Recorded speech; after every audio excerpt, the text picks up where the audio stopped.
বন্ধুরা, এটা হচ্ছে আমাদের নিজস্ব ঠাকুর মা মঙ্গলচণ্ডীর মন্দির। তার পাশে রয়েছে শিব মন্দির। তো এইখানে আমাদের দুর্গা পুজোর অষ্টমীর দিনে পুজো হয়, অষ্টমী নবমী। এই দেখো ভিতর দিকটা দেখাচ্ছি। এখন আমাদেরই পালি চলছে বলে ঠাকুমা এখন সন্ধে জ্বালতে এসেছে। এই দেখো মঙ্গলচণ্ডী মা। এই দেখো আমার মেয়ে চান জল নিল, আমাকেও দিচ্ছে ঠাকুমা, আমি নিলি।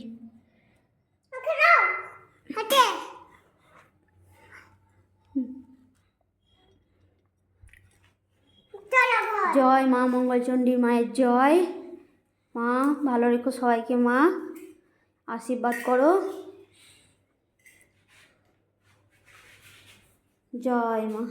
ঠাকুমায়ের দেওয়া হয়ে গেল, সন্ধে জ্বালা হয়ে গেল, এবার বাড়ি চলে যাব।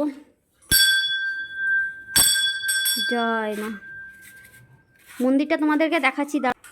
এই দেখো মন্দিরটা কি সুন্দর দেখতে, তাই না? আর ওই পাশে রয়েছে শিব মন্দির। তা তোমাদেরকে শিব মন্দিরটাও দেখাচ্ছি।